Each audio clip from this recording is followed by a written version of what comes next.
Hello students, we welcome you all to your own YouTube channel Easy Science for All. In today's video lecture, we are going to discuss about viruses. What is a virus? A virus is a collection of different types of molecules, or we can say that it is made up of different types of molecules. We all are well aware that human beings, plants and other animals, they are made up of cells. But this is not the case with viruses. Viruses are not made up of cells. So it means that whether I talk about poliovirus, rhinovirus or coronavirus, in all these cases, all these viruses are made up of different types of molecules like proteins, nucleic acids, lipids, carbohydrates, etc. Next question that comes to mind is, are viruses living or non-living?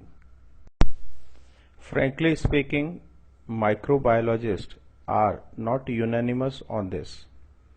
Some of them consider viruses as living organisms, whereas on the other hand, others feel that they are non-living organisms. There are reasons behind this difference in opinion.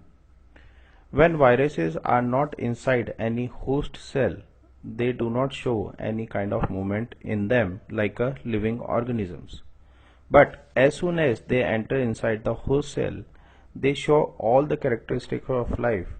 They start replicating, and that is where the difference of opinion arises. Outside the cell, they are not showing any kind of movement, but inside the cell, they are showing all characteristics of life. So that's why viruses can be regarded both as living and non-living. If you are thinking about the size of a virus, then let me tell you, it is the smallest microorganism. Its size is smaller than any of the cells that are found in a living organism.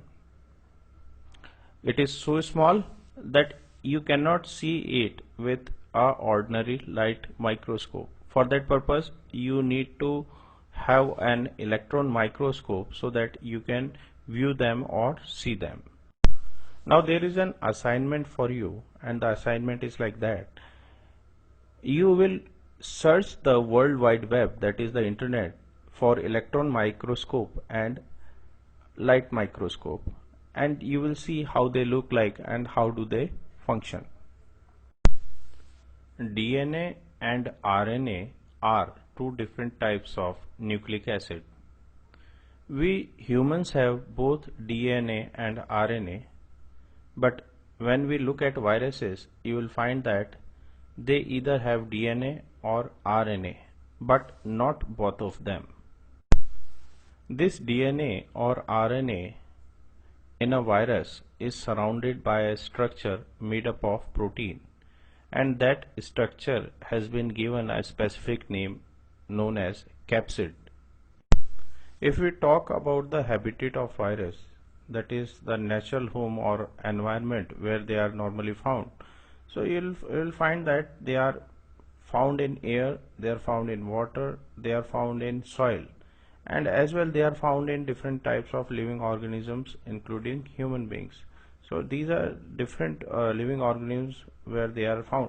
Now here it includes the plants as well. Viruses derive their nutrition from the host cell. Now what does that mean? It means that once they enter inside any host cell, so they utilize whatever components or organelles that are there present in it as its food for its multiplication. Now the next question that comes to mind is, how do viruses reproduce? So as I told you in the very beginning of this lecture, that these viruses are not made up of living cells. So it means that they cannot multiply on their own through the process of binary fission, fragmentation or any other asexual or sexual mode of reproduction. They can do nothing on their own until they enter inside a living cell or a host cell.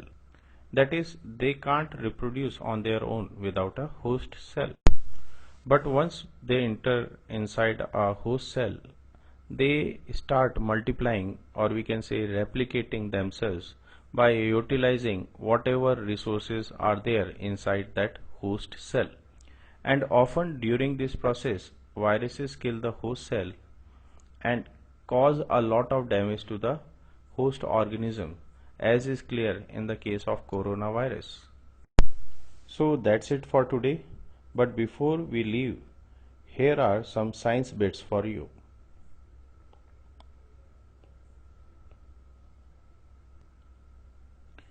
If you have any query regarding this lecture, you can comment to us.